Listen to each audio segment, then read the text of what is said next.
I joined the Army the 17th of August 2010, and my older brother, he was already in the Army at that stage, and he was in Afghanistan. He was killed in action on the 20th of August, got blown up by an IED.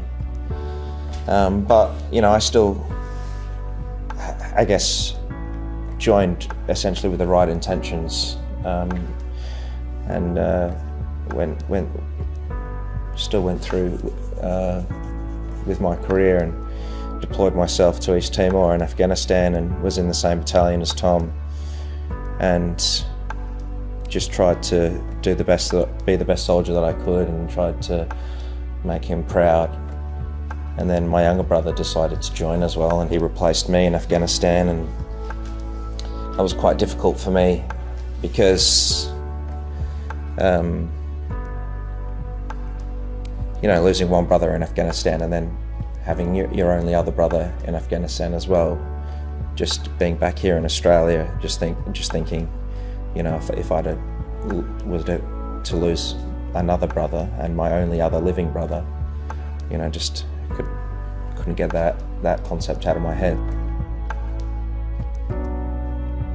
I remember being at a shopping centre once, and I was having lunch with some family members, or some friends, I think, and he called me and said that the patrol base that he was on got blown up, and they were followed up by a small arms fire. And, you know, it didn't surprise me because when I was there, all that stuff was happening as well. But, you know, it was a bit of a heart stopper because,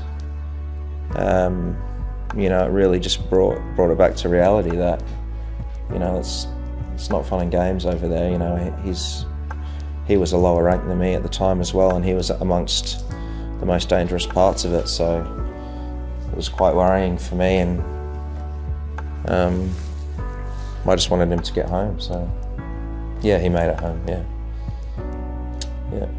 he's out of the Army now, thankfully. Yeah. So.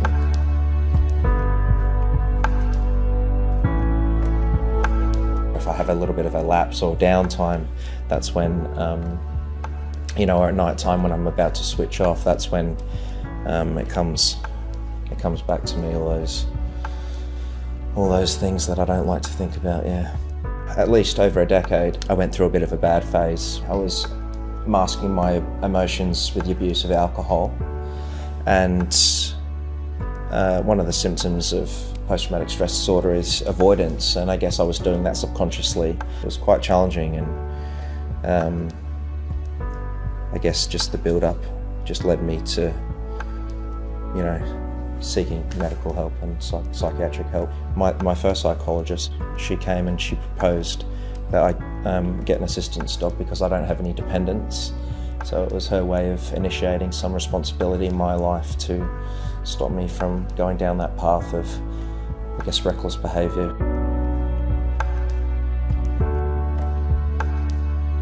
They matched the dog with the veteran. But what Zena's been trained to do is she's been trained to learn my cues. Because everyone who has PTSD and their symptoms are different. So she's learned my cues and my stresses and symptoms. So she knew before that potentially, you know, I was getting a little bit triggered, you know, might have been flickering, had a bit of tremor, or my legs were shaking or something like that. So she comes up and gives me a little bit of assistance, and she tries to ground me, and she just is there, and she licks me, and she just says, "Hey Sam, I'm here, it's okay." And it's that support that then I can just take a deep breath and go, yeah, you know, it is okay. She has just been there, assists me along the way, and you can see now, like, shows me affection, grounds me, makes sure everything's okay.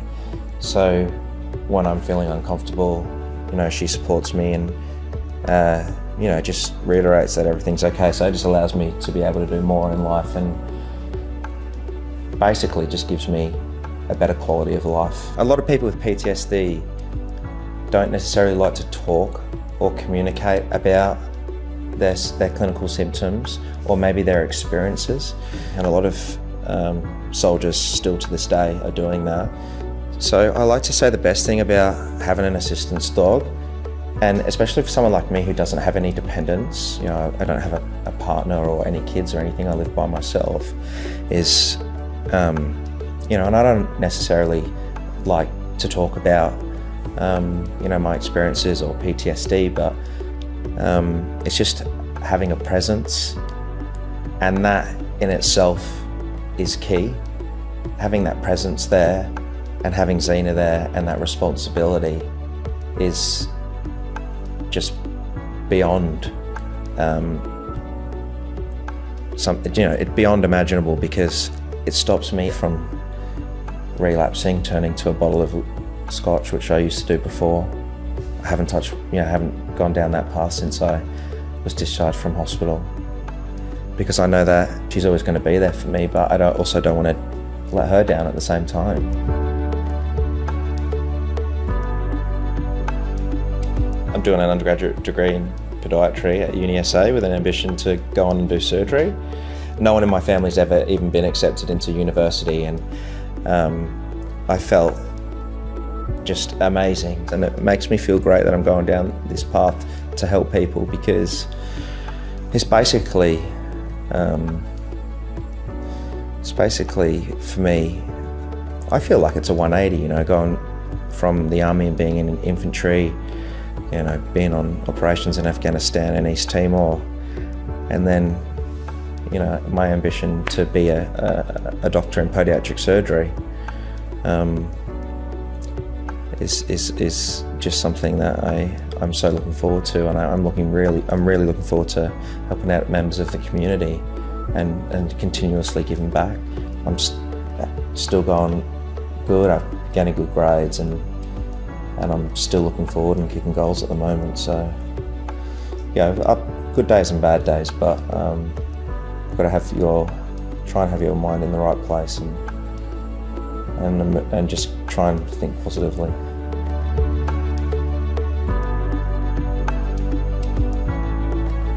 The man that made all of this happen is Andrew Barnes, the project manager at RSB, and he came to the university with me during my placement with Zena once we had been matched, and step by step we went through university together and made sure that I was comfortable, that Zena was comfortable.